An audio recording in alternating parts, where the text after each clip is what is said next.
I did it because he was my little brother. And that's what you do. My name is Ray Calloway. I'm 62 years old, and I've lived in the same house in San Antonio, Texas for the past 19 years. I worked as a licensed electrician for 34 years before my right hand started giving me trouble nerve damage from one too many jobs in cramped attic spaces. I retired at 60 with a modest pension and a lot of quiet hours I didn't know what to do with. My brother Kevin was 48 when he died. At least, that's what I believed for 3 years. He was 14 years younger than me. Our mother had him late. A surprise. She always said with a laugh that told you it was a good kind of surprise. I was already in high school when Kevin was born, so I raised him as much as our parents did. I taught him to ride a bike. I drove him to baseball practice. When our mother passed from cancer 11 years ago and our father followed her 2 years after that, it was just the two of us. Kevin and me against everything else. He married a woman named Diane when he was 32. I walked him down the aisle because our father was already too sick to stand for long. I gave a toast that made everyone laugh and then cry. I meant every word of it. Kevin was the kind of man who made a room feel warmer just by walking in. At least, I thought he was. They had a son, Lucas, born in the spring, a healthy, loud, round-faced boy who arrived screaming and never really stopped being that kind of wonderfully loud. Kevin called me from the hospital at 2 in the morning, and I could hear him crying through the phone. "Ray," he said, "I'm somebody's father." "I know," I told him. "You've been somebody's brother your whole life. You already know how to do this." The accident happened in January, 3 years ago. A highway near Laredo. Kevin was driving back from a job site he worked construction management when a semi-truck drifted into his lane. The car was found burned. The medical examiner's report said the fire had been severe. They identified him through dental records.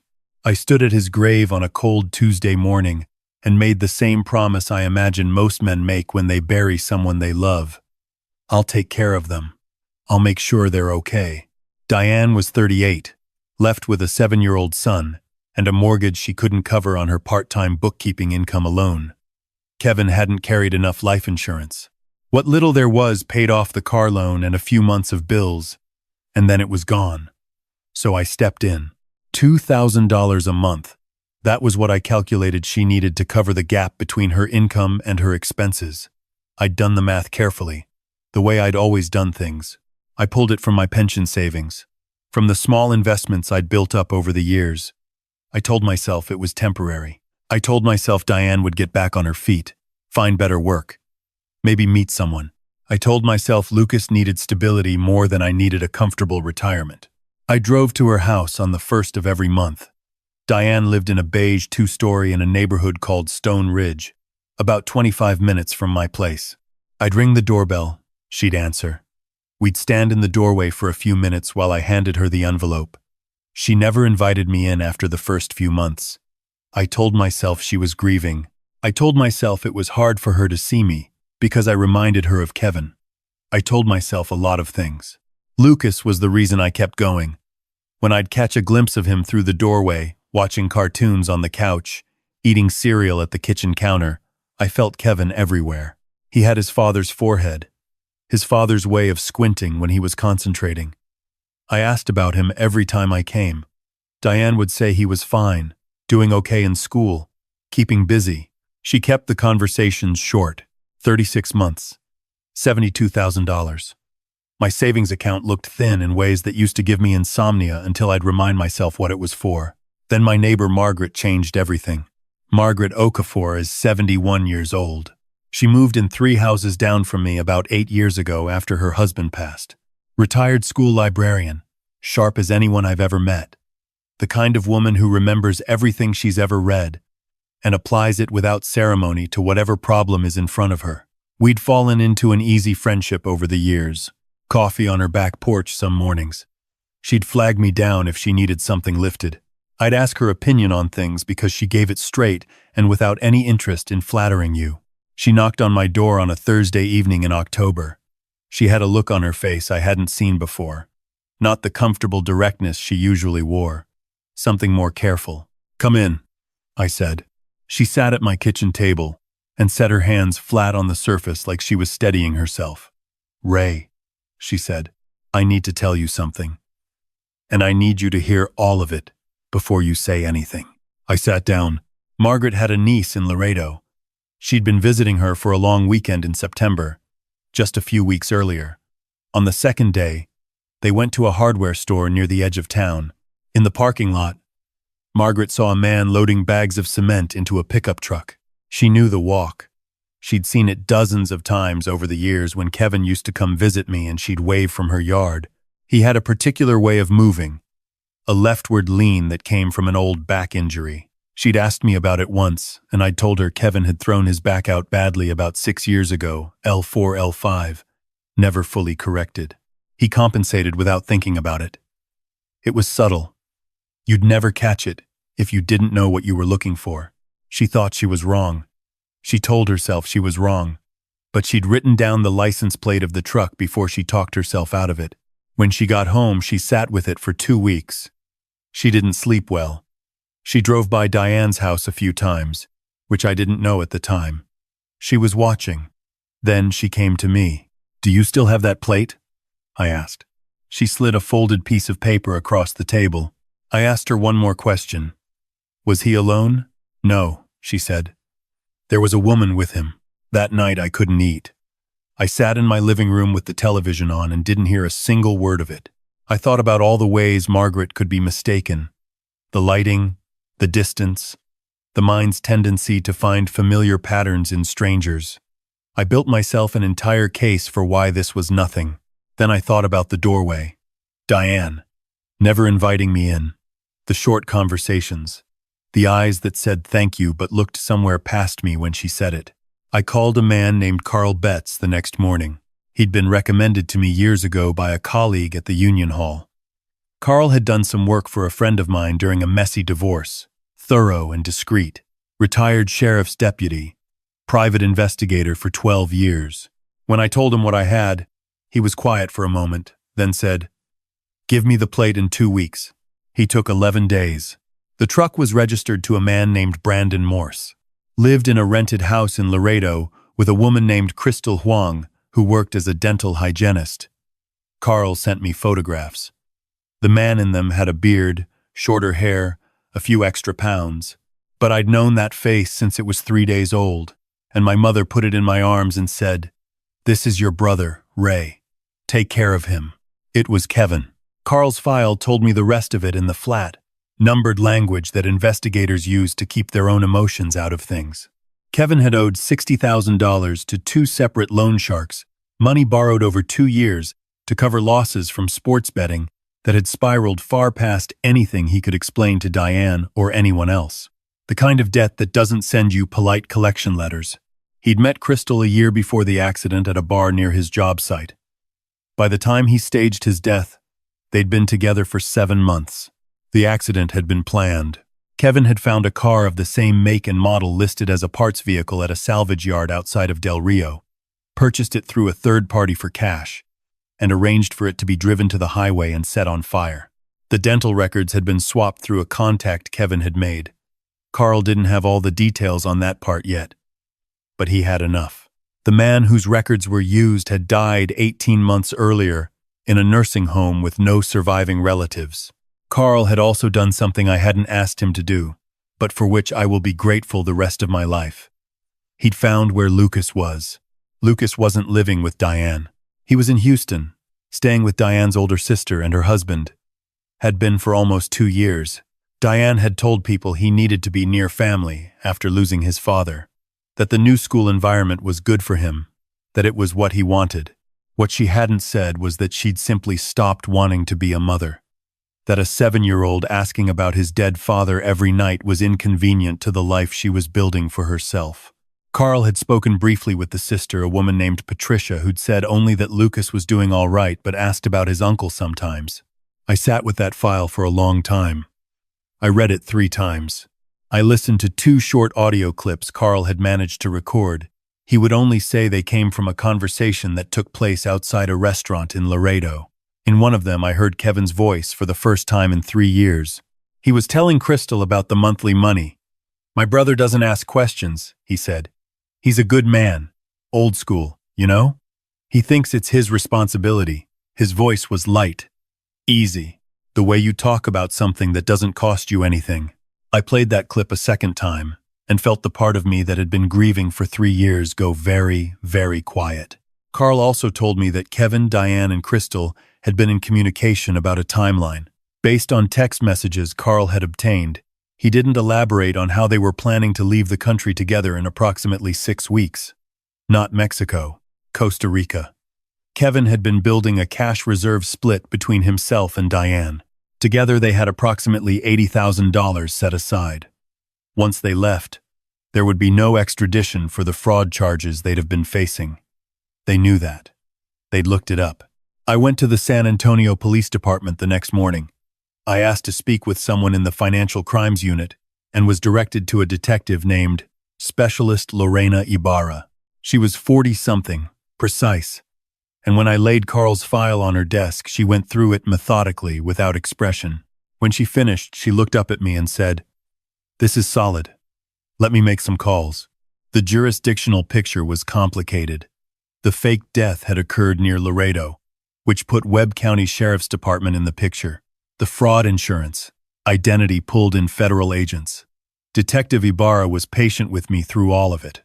She told me what she could when she could. What she needed, she said, was to catch them in the act of leaving with fraudulent documents. That was the cleanest federal hook. Everything else would follow. I kept delivering the envelope.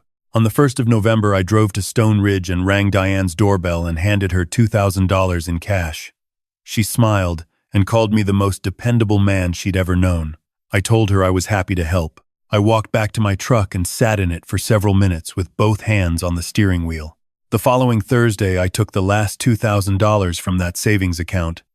I'd been holding it back, intending it for a new roof estimate I'd gotten in September. I drove to Diane's house and handed it to her. She said, "You're early this month." I said I wanted to make sure she was covered before the holidays. She hugged me at the doorway. I let her. That was the last time I gave her anything. The intercept happened on a Saturday morning. Laredo International Bridge, the one the locals call Bridge 2. Carl had passed along confirmed travel plans through his contact, and the federal agents had coordinated with Customs and Border Protection. Kevin and Crystal were traveling by vehicle. Diane had already flown to Houston the day before, on what she'd told Patricia was a brief trip for business. Patricia had no idea she wasn't planning to come back. I wasn't supposed to be there. Detective Ibarra had made that clear more than once. But I drove to Laredo the night before and sat in a motel room that smelled like air freshener and old carpet and barely slept. I was parked near the bridge approach in a rental car when Carl texted me. "They're in the queue. Black pickup. 3rd lane." I didn't get out. I didn't want to. I just sat there and watched through the windshield as the truck reached the CBP booth and 2 federal agents stepped out of the small building on either side. I was too far to hear anything. I watched Kevin get out of the truck. I watched him look around. I watched him scan the faces near the booth, the way you do when you already know something is wrong. He didn't run. That surprised me. He stood very still while an agent spoke to him, then put his hands behind his back without being asked. Like a man who'd always known this was how it would end and had decided somewhere along the way to be done with the pretending. Crystal was crying. I could see that even from where I was. Diane was arrested at Houston Hobby Airport at roughly the same time. According to Detective Ibarra's call 2 hours later, she'd had fake identification, $41,000 in a carry-on, and a one-way ticket to San Jose. Kevin was charged with fraud, identity theft, insurance fraud, conspiracy, and filing a false death report. Diane faced the same, plus child abandonment under Texas statute. Crystal was charged with conspiracy and harboring. The federal prosecutors were the kind of thorough that makes defense attorneys sweat through their suits. Kevin's lawyer argued duress from the gambling debts. The judge acknowledged the debt and sentenced him anyway. 8 years federal. Diane got 5. Crystal got 2.5 with eligibility for early release. I didn't attend the sentencing. I didn't need to see it. I'd already done what I went to Laredo to do, which was to know. To stand on solid ground instead of the hollow thing I'd been standing on for 3 years without realizing it. I drove to Houston 12 days after the arrests. Patricia opened the door before I'd finished knocking. like she'd been watching for a car in the driveway. She was a tall woman with tired eyes and a warmth underneath the tired that you noticed after a moment. She said, "I'm glad you came." Then she said, "He's in the backyard." Lucas was 10 years old by then. He'd grown a lot from the glimpses I'd caught through Diane's doorway. He was sitting on the top step of a wooden deck with a baseball in his hand, tossing it straight up and catching it over and over, not going anywhere in particular. He looked up when the back door opened. I didn't know what to say. I'd driven 5 hours and prepared approximately nothing. He said, "You're my dad's brother." "That's right," I said. "I'm Ray." He studied me for a moment the way children do when they're deciding something. Then he said, "You look like him." A little bit. It hit me somewhere I wasn't expecting. I sat down on the deck 2 steps below him and said, "Yeah, people used to say that." We sat there for a while. He told me about his school. He told me he was on a baseball team, but they hadn't won many games. He showed me the ball. It had someone's autograph on it. A minor league player I didn't recognize, but I told him it was impressive because it was. After a while, he said, "Is my mom coming back?" I looked at him. He was asking the ground more than he was asking me, the way kids do when they already half know the answer and they're giving you permission to say it. "Not for a long time," I said. "She made some choices that got her into serious trouble." He nodded slowly. He kept tossing the ball. Then he said, "Will I have to stay here forever?" Patricia appeared in the doorway behind me. She'd been listening. She met my eyes and gave me the smallest nod. I'd spent 2 weeks on the phone with an attorney before I drove to Houston. I'd spoken with Child Protective Services. I'd spoken with Patricia, who had told me gently but honestly that she and her husband were in their 60s and hadn't planned on raising another child, that they loved Lucas, but that they were hoping for another option, a better one. "No," I told him. "You don't have to stay here forever." He finally looked up at me. "I have a house in San Antonio," I said. "It's got a backyard, big enough to actually throw a baseball around without worrying about the neighbors. I've got a dog named Hector who is old and lazy and will love you immediately. And I've got a lot of empty hours I've been trying to fill with the wrong things." He was quiet for a moment. "Do you want me to come live with you?" he asked. Just like that. The way kids ask things without the layers. Adults wrap around the same question. "I want that more than just about anything," I said. He looked back at the ball in his hand. "Okay," he said. "I think that would be good." It took 4 months to finalize. An attorney, a court date, a home study that required me to repaint one of the bathrooms because the inspector noted peeling trim. Patricia and her husband drove Lucas down on a Saturday in February. She hugged him in my driveway for a long time. He let her. He was a good kid that way. After they left, he stood in the middle of my living room and looked around at everything. Hector shuffled over and pressed his gray muzzle against Lucas's knee. Lucas crouched down immediately and started scratching behind the dog's ears. "He's really old," Lucas said. 12, I said. "He's had a good run." He looked up. "What's his full name?" "Hector Thunderbolt Calloway," I said. "I named him that when he was a puppy and seemed faster. He is no longer fast." Lucas laughed. It was the first time I'd heard him really laugh, and it sounded exactly like Kevin at that age. The same pitch, the same little snort at the end. It got me in the chest so hard I had to look away for a second. I enrolled him in school the following Monday. His teacher sent me a note the first week saying he was quiet but perceptive and asked excellent questions. I put it on the refrigerator. I started cooking actual meals instead of the sandwiches and cereal that had been my default for 2 years. I bought a baseball mitt because mine was 30 years old and falling apart. We went to the park on weekends, and he threw harder than I expected. He got dirt under his fingernails and tracked it through the kitchen, and I stopped caring about the floors. Margaret came over for dinner twice a month. Lucas took to her immediately. She brought him books, the kind she used to recommend to students. And he actually read them, which she considered a personal vindication of every opinion she'd ever had. She'd sit on the back porch with me after dinner while Lucas did homework at the kitchen table, and sometimes she'd say, "You're good at this." And I'd say, "I have no idea what I'm doing." And she'd say, "That's exactly what I mean." I think about Kevin sometimes, not as often as I used to. Not in the same way. There's a version of this where I try to understand him. The debts, the fear, the way a bad decision can compound itself until running seems like the only geometry that makes sense. I know what it is to be scared.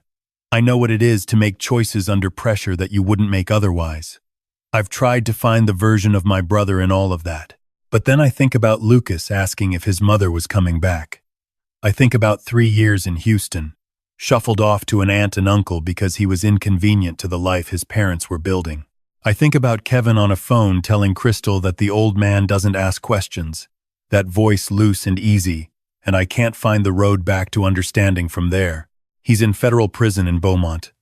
He's written me twice. I haven't responded. Maybe someday I'll have something to say. I don't know yet. What I know is this. I worked for 34 years with my hands in walls and ceilings and junction boxes, doing work that doesn't show when it's done right. You pull a switch and the light comes on, and no one thinks about the 10 hours it took to make that possible. That's fine. That's the job. You don't do it for the credit. You do it because it matters that things work. I gave $72,000 to people who were laughing at me for giving it. I wore out my back and my savings and 3 years of sleep to fund an escape I was never supposed to know about. But somewhere in all of that, I was also buying time. Time during which Lucas was being cared for, fed, kept safe, even if not by people who were doing it for the right reasons. Time during which Margaret was watching from 3 houses down, with the careful attention of someone who actually gave a damn. Time during which everything I thought I'd lost was arranging itself into something I hadn't planned for. Lucas turned 11 in March. We had a small party. Margaret, Patricia, and her husband who drove in from Houston, 2 boys from his baseball team and their parents. He asked for chocolate cake with too much frosting, and I made it from scratch for the first time in my life with instructions from a baking website that I read 3 times to make sure I hadn't misunderstood anything. It was imperfect, but he ate 2 pieces and said it was the best cake he'd ever had, which I know was not objectively true, but which I will remember for the rest of my life. Later that night, after everyone had gone home, he came downstairs when he was supposed to be asleep and sat at the kitchen table across from me. The house was quiet in the good way. "Ray," he said, "can I ask you something? Anything. Did you know, the whole time, that something was wrong?" I thought about how to answer that. About the doorway and Diane's eyes, and the conversations that were always a little too short. About all the things I'd told myself. "No," I said. "I didn't know. I trusted the wrong people for a long time." He thought about that. He picked at the edge of the placemat on the table. "I'm glad you found out," he said. "Me too," I told him. He looked up. "I'm glad you came and got me." I looked at this boy across my kitchen table. My brother's son, Kevin's forehead, Kevin's squint, and underneath all of that, something entirely his own that had nothing to do with either of us and was going to become whatever it decided to be. "I'm glad too," I said.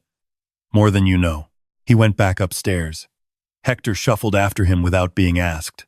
The way he'd started doing every night, old dog, deciding on his own that his job now was to sleep outside the kid's door. I sat at that table for a while in the quiet. I'd lost a brother. Not the way I thought I had, but in a way that's harder to name and maybe harder to recover from. I'd lost $72,000 and 3 years of sleep and a version of myself that believed the people closest to you were who you thought they were. But I had a kid upstairs with frosting on his chin who thought I made a good birthday cake. I had a dog who had found renewed purpose. I had Margaret 3 houses down who brought books and gave opinions without softening them. And I had a backyard with enough room, it turned out, for a proper pitching target. We were going to put it up in the spring. My hands still give me trouble some mornings. The nerve damage doesn't negotiate. But every morning I make breakfast before Lucas has to leave for school, and every evening I make sure the lights are on when he comes home, and that's work I know how to do. I know how to make sure things work. I know how to make the light come on,